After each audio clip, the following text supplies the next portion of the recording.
today? Fine. Eating? Too busy eating to respond? Welcome, everybody. I see more people than usual. Must be that you guys are really interested in Trip. Either that or it's because you want the points. We'll say it's both. Before I introduce Trip, how many folks here have been to the Mulberry Street Market on Wednesdays? Nice. I really expected more. Like, I'll have to be honest, I'm a little bit disappointed. Oh. After today, though, you're going to go right down to the Mulberry Street Market, which is coincidentally today from 4 to 7 or 4 to 6:30. It's 4 to 7. Okay. But the one little side note here, we are podcasting again. This will be the first month that you can get points by watching the podcast afterwards. So no one in here cares about that because you're getting your points right now. But for those who are podcast watchers, what you'll need to do is listen to Trip, and you're going to have to email me the answer to the question. And the question is, how many vendors are currently, how do we want to word this? How many vendors are on average are attending the Mulberry Street Market every week? How many vendors? And Trip is going to tell us the answer. And so if you're podcasting, you'll need to email me the answer to get your 7 points. So that out of the way, Trip Eldridge, I've known him in a couple of different capacities. He is now with Community Health Works, and they're doing some great work here in town. He's their food access coordinator, so he's working especially with a lot of low-income people to reach out and get other folks good, healthy, quality food. He's working with Bibb County Schools a little bit. They're also trying to do a veggie van, which is, correct me if I'm wrong, it's kind of a ice cream truck, except it's filled with good quality, healthy veggies and fruits. So there's lots of exciting things going on here in Macon. So he's going to tell you a little bit about his work, but more importantly, he's going to tell you how you can be doing your own gardening at home. Certainly we live in a great climate, except today when it's 105, but for growing, and even for those of us who may not own our own homes, even if you live in an apartment, I think he's going to give us some options for how to do small-scale gardening as well. So if you'll help me welcome Trip. Oh, and if you brought your points logs, afterward I will stamp you. If you forgot your points logs, I'll write your name down on a list, and then I'll keep your points on the spreadsheet. So see me afterward to get your points. Thank you, Trip. All right. So this is great. So this is points for like an employee wellness program. And we're eating out of our yard. That's kind of the premise of this discussion. So it's good, healthy food, but it's also physical activity. Anytime you step in your yard, so it's kind of a twofold thing there.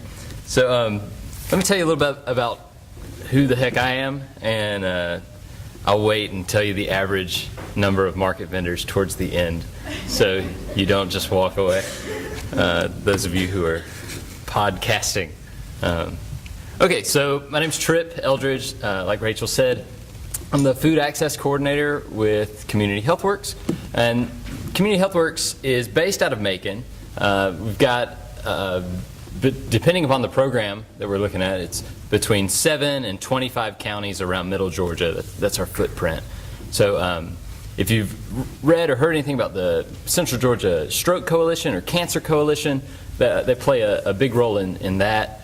And more recently, they've really embraced food and food access, availability, affordability, these types of food issues, especially with underserved communities around Central Georgia.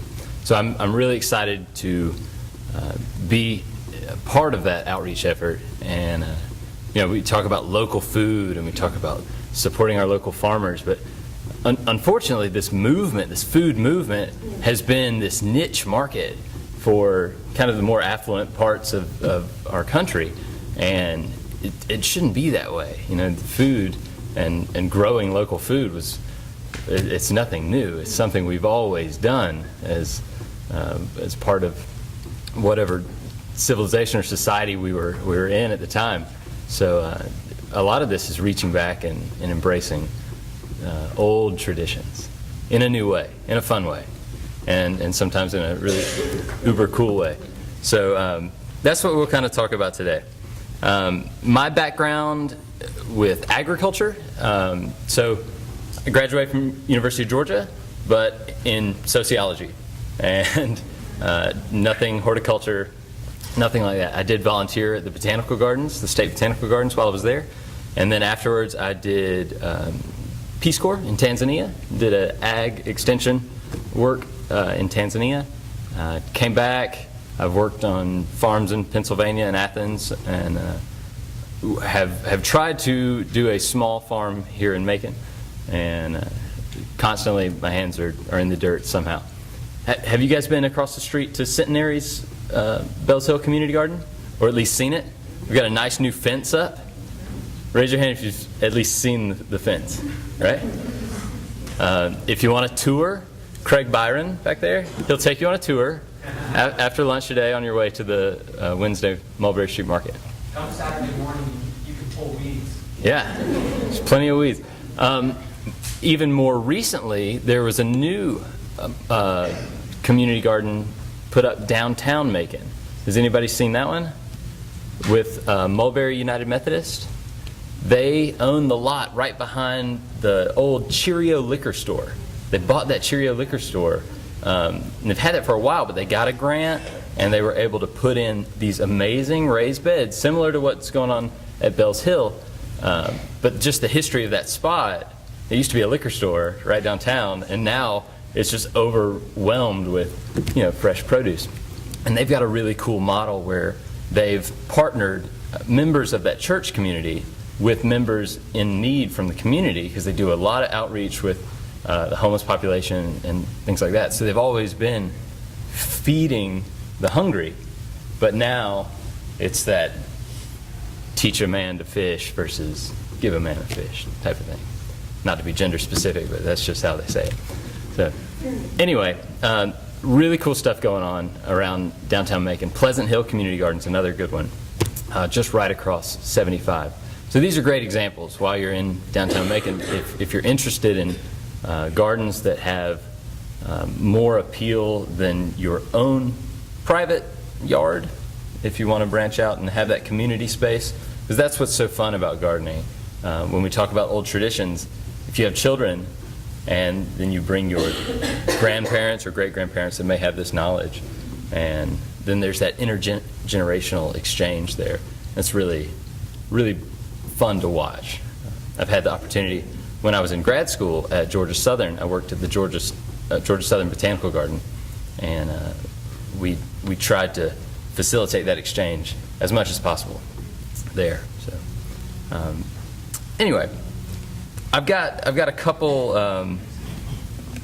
little handouts that I'll go ahead and pass out before we jump into the meat and potatoes of digging up your yard. And thanks, Rachel. So I'll do it both. One is just a flyer for the Mulberry Street Market. It's every Wednesday from 4 to 7. We set up right in front of the Grand Opera House on Mulberry Street, in the little green space right out there. And there's a flyer for that coming around. And something I'm really proud of, a program that is going on at 14 farmers markets around the state. This is a program that's sponsored by Wholesome Wave Georgia, and what they do, we invite EBT customers. It's a program that used to be called Food Stamps. Now it's called SNAP. It means Supplemental Nutrition Assistance Program, and this is going on in a couple of markets in Atlanta too, if whoever's listening up there. But it's a really cool program. They bring their EBT card, shop around, figure out how much they're going to spend. They come to the information booth. You swipe your EBT card, and that private foundation, Wholesome Wave, they match that government assistance money, dollar for dollar, to increase their purchasing power for healthy, nutritious foods, but also to help support local farmers and bolster the local economy. So it's a pretty good deal. What we'd like to do is get the use of it increased. So what I'm challenging you to do is to not go home and put this on your refrigerator, but share it with somebody. If you belong to a church that has an outreach effort that might benefit from, who might want to spread this message, I encourage you to help us spread the word. This is one of those, if you don't use it, you lose it kind of things. So we'd like to test the limits of the dollar amounts they would like to match. And the other one is just a flyer for the market. And I'll go ahead and get it out of the way because it keeps going in my mind. But average of about 20 market vendors, and that's different types of meat. We've got honey, all kinds of produce, really good baked goods, things like that. We're a food-focused market. There's not a lot of crafts. It's every week, so we're food-focused, and we're producers only. So that contrasts with some other markets that might allow people to go to Florida or up to Forest Park in Atlanta and carry that produce down and sell it. And that's great. There's a market for that too. That's just not what our mission is at Mulberry Street. It's definitely to promote farmers in our local area. So I encourage you to come out and help us make that a huge success. It's been received very well. So we want to make it a mainstay for downtown as well. And that's a kind of a trifecta of support between Community Health Works, Macon Roots, and the City of Macon, the Main Street program. So you're all invited Wednesday, 4 to 7. So, let's talk about. So what brings you here, right? So eating out of your yard. Show of hands, who's got a garden at home now? Yeah? So you're growing something. Take a stab at it. Who's got lots of grass in their yard? Lots of grass. Okay? Plenty of grass. We grow grass really well. Okay? We do it really well. And so we've had some rain recently, but you know who you are. If you had a green lawn a couple months ago, or maybe 1 month ago, you were using some water because that didn't happen naturally, and it's fine on some level, and it's really evil on another level. But in any case, we won't dive into the morality of this, but on some level, when you are interested in growing vegetables in your own yard, you are concerned about a myriad number of things. So here in Middle Georgia, we've got all sorts of challenges when we start to grow things in our yard. If you want to, whether you have a small garden or whether you have a large garden or whether you have a farm, you're going to have pests and disease. So right out of the gate, before you pick up a shovel, or my favorite tool is a little D-handled fork, but before you pick up any tool, you have to ask yourself a number of questions. So I don't see anybody with notes or anything, but I might ask you to draw some things. If you want to get out a paper and pen, you can go ahead and do that. But you have to ask yourself about chemicals, right? Like, what kind of chemicals are you interested in putting in or near or around the plants that will provide food for you and your family? And I'm not here to tell you what to do at all. I'm just saying that there are options. So before you dig up anything, what's something that any county extension agent would tell you to do first? Yeah, get a soil test. It's pretty cheap. I don't know where your county extension office is, but I know where ours is here in Bibb County. Anybody know? Riverside Drive. Yeah, right down on Riverside Drive, near Ted Nugent's office. You know that lawyer, Ken Nugent.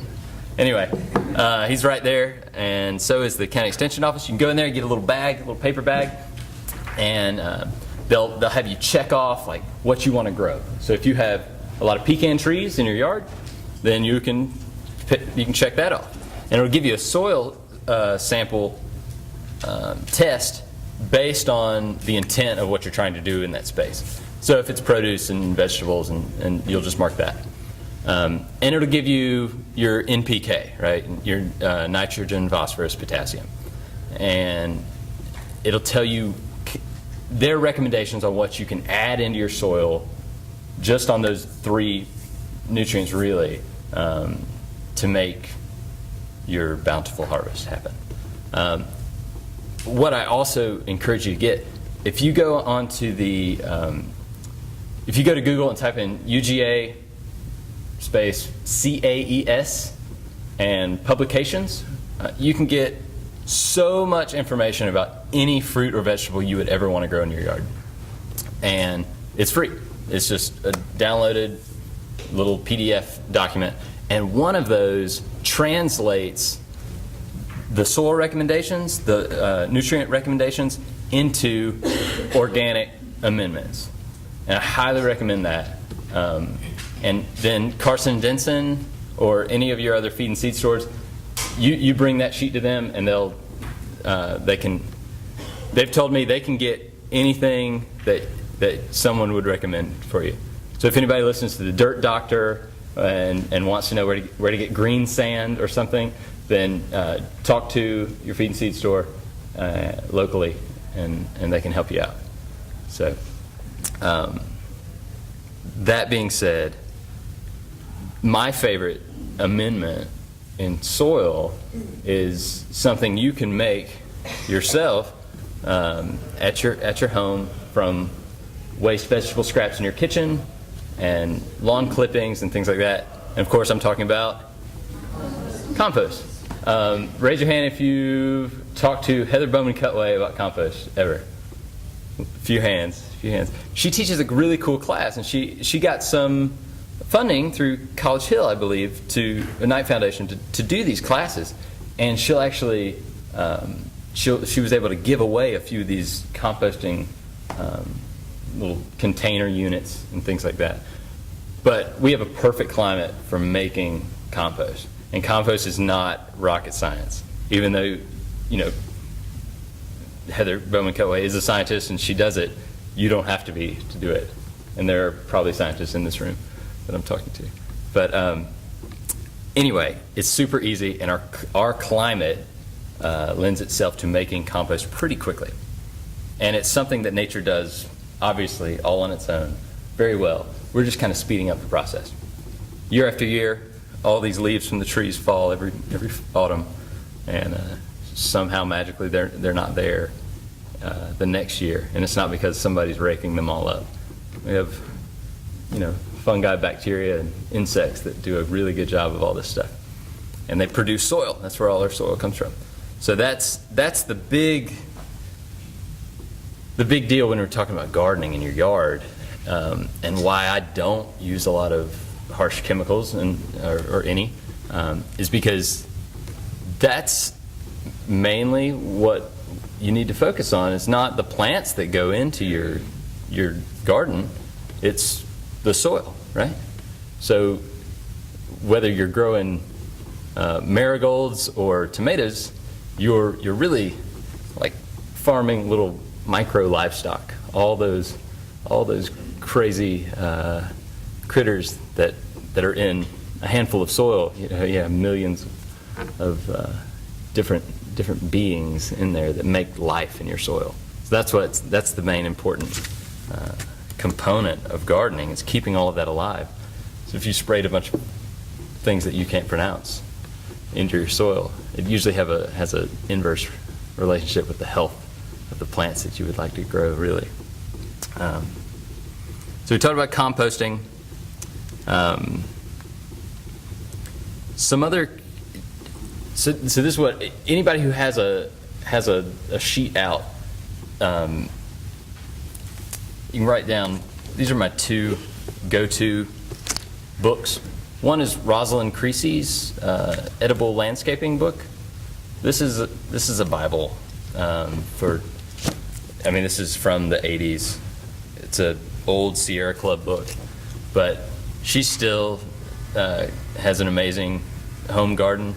And you can go on YouTube, and she does like a little tour of her garden and stuff like that. And it illustrates really well the different dynamics of design and things like that she goes over in this book. What's her name? Rosalind Creasy, Creasy, Creasy. And toward the back, it's basically a glossary, an illustrated glossary of like a dictionary of plants and vegetables and things like that. But the front is elements of design and a lot of different illustrated principles and things like that. But what I really like, and what I would encourage you to do, is walk around your own yard, however big or small it may be, and think about it in zones of use. So you have your front yard, you have children, they like to play whatever they like to play, and they need this much space here and there. And you have a horrible neighbor to your east, and you need to plant something that would, drown them out, and you have a great view of whatever downtown Macon on this side, and you want to keep that view, and whatever. You know your space, and you know what animals that you like to invite into your yard space, and that come every year, and you get pleasure from that. So you plant certain things that would invite them in, but also what you like to eat. I'm into Ruth Stout is another really good gardener. She does this no sweat gardening. She's into heavy mulch. So mulch is a great thing because what are some things that mulch does for us? Conserves water. That's one. What's something else? Weeds, right? Especially this time of year. Wow, weeds. So yeah, and it conserves water, but it kind of keeps a sustained level of moisture for all the living critters in your soil and for the plants you're trying to grow, so you don't have strange shaped squash that tells some story about a drought in the middle of its growth. And, you don't have to worry about a lot of weird things like that. But so yeah, when we're talking about zoning out our yard, you've got a patio, you've got your vegetable garden, your current vegetable garden, maybe a windbreak or something. Things that you would want to incorporate as existing, or something that you might want to change. I know when I was growing up, we had our vegetable garden was all the way in the back of the backyard, and that was, we knew where it was, but you never walked by it. So consequently, it got really weedy, and once it got really weedy, it got past that point of, wow, we might be able to salvage this, and then we just didn't go back there anymore. It was really easy. It was behind the shed, and you just didn't go back there anymore. So if you have a tendency to neglect things once they get too hard, maybe put that up toward the front. If you keep it out where everybody can see it, then you're not going to let it get weedy because some homeowners association will call you. That being said, that's a good thing to do at the beginning before you buy a goat or start raising rabbits and chickens in your yard. Yeah, talk to your homeowners association or figure out what covenants may be restrictive of that. Some people have been brought to court because they dug up their lawn and made a garden in their front yards, believe it or not. So, and they're losing in court because of this. But anyway, be a good neighbor. Check your covenants, change your covenants, and then do what you want to do. So these are some considerations when you're zoning out your garden to be, right? So you talk about, well, I talked about like distance, time, and space. So distance is like two things really, but the distance in how far from your kitchen, right? So some people have a kitchen garden, and then they have a real vegetable garden, somewhere in the back where they can grow some serious stuff if they want to preserve food, like who's interested in preserving food? Okay. So obviously you need to put a little bit more effort into it to be able to grow the volume that you would want to be able to make it worth your time, right? So if you have a small garden, if you just have containers on your back porch, probably not going to be putting up a lot of tomatoes or salsa or whatever you're doing. But if you like to do peppers or something like that, you can have a few pepper plants and you can do some serious canning if you want. So distance and then time. Like, how much time do you really have? You're all busy people, I'm sure. If you get in over your head, then that garden's going to get weedy. It's going to get out of control. So start small. Plan for your early success. Fall in love with your garden. Take good care of it. Everybody will come over and marvel at your yard, and then next year when you're coming through these seed catalogs in the winter, you can let your mind expand your garden and you can grow into it in the future. But I definitely say keep it simple to begin with. And the spacing, we talked about zoning and things like that. So specifically with composting,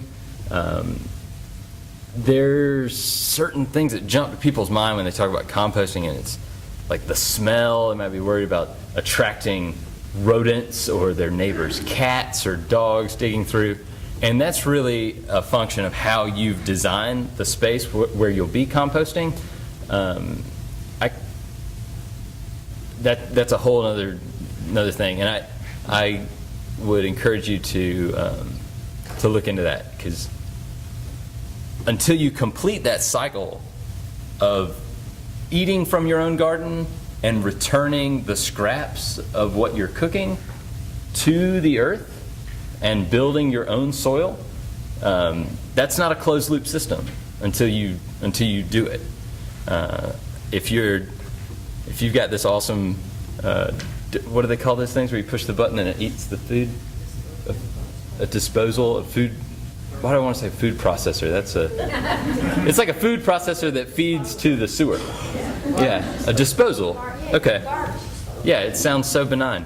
But anyway, if you have a cool disposal, a garbage disposal, then you're not completing that system. That's not a closed loop system. So that's the ideal, right? That's what we'd like to get to. So besides composting, which I could talk about all day, you think about water. So what are your water issues? If you're on a well and you can plumb this out to your garden, that's good.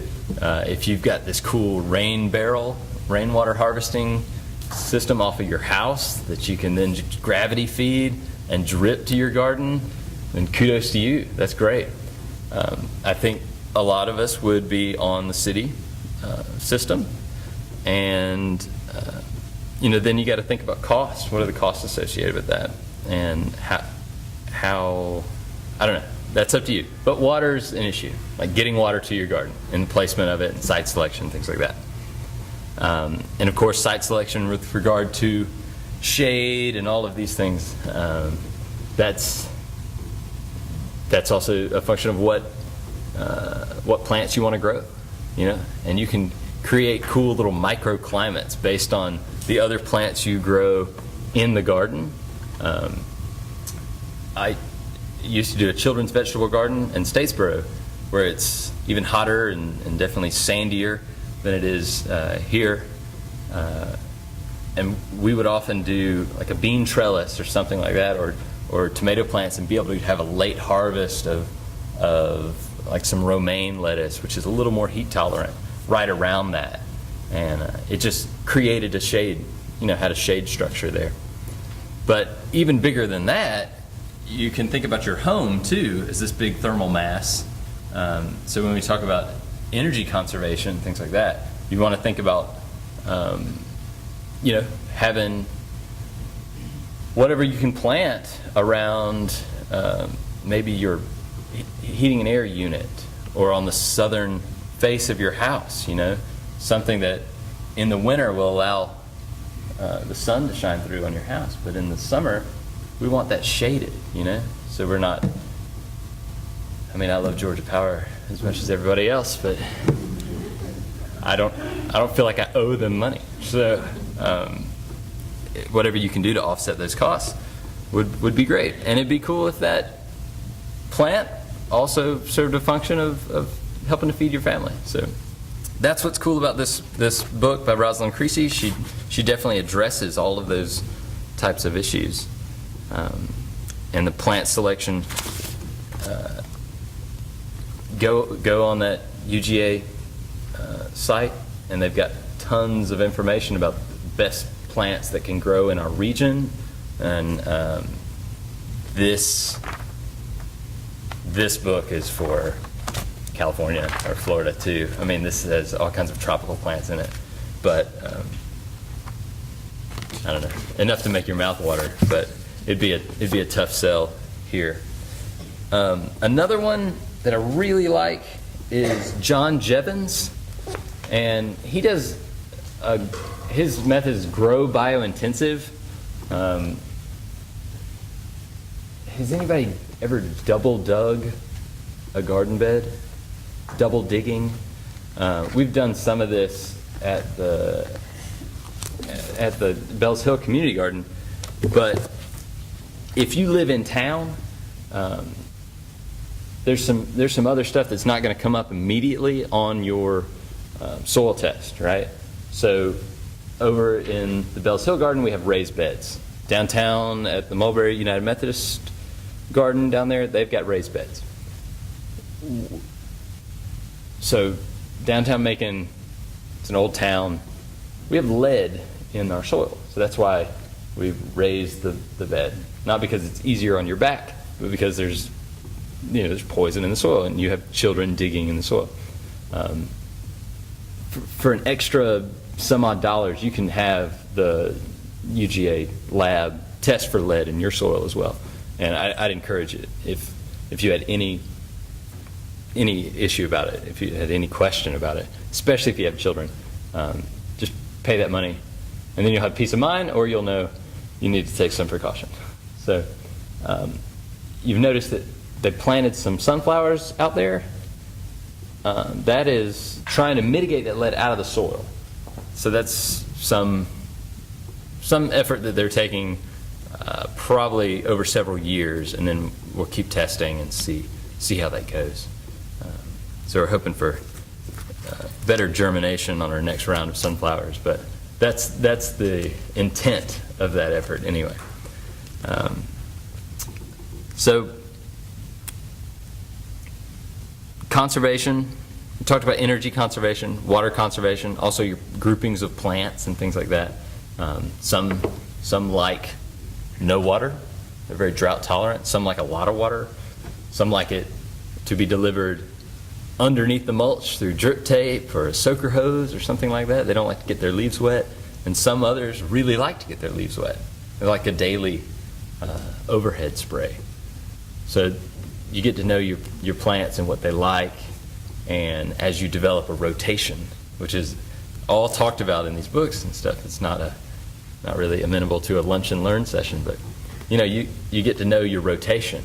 But it's also not a rotation just based on what nutrients the soil that they would take out of the soil or give back to the soil. It's also more functional in how you would provide irrigation or not, and things like that. So that's kind of different elements to consider when you're planning your garden or what. I'm kind of interested in hearing back from the group, because there's so many people here, and I'm sure you all came with your own preconceptions and specific questions and things like that.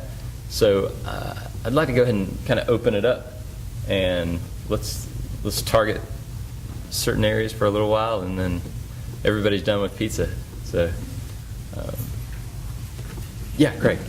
At what point, if you're composting at home and you want to return that compost to the garden, but there's still food, I mean, there's still identifiable things in there, or because you're always adding new stuff and stirring it up, there's always different banana peels floating around. I mean, is that a problem to be putting, into the garden stuff that's still in the process of composting, or does it always, I mean, does it have to be completely composted before you put it back in the garden? Okay, so the question was, and this is for the benefit of people there, so unfinished compost, is it okay to return that to the garden in some way before it's totally finished? So when you buy compost at a feed and seed store, or if you get it from a trusted source that really knows what they're doing, you can pick that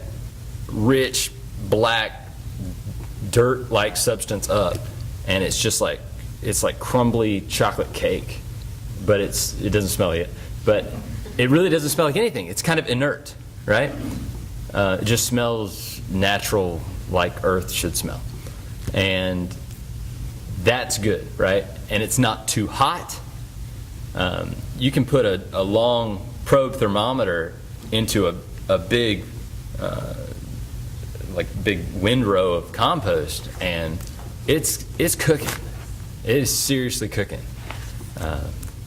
Like 200 degrees or more cooking. So that also is binding up a lot of nitrogen in your soil. So that's what makes all the leaves so green. It's your N, right, and your NPK. But it's binding up a lot of that soil nitrogen. If you were to put it if you were to work it into your soil, a lot of it would bind that up and keep it from being accessible by plants. That being said, there's plenty of people that do a side dressing, and they'll side dress their landscape plants or anything like that. I'll see you all at the market. 4 o'clock.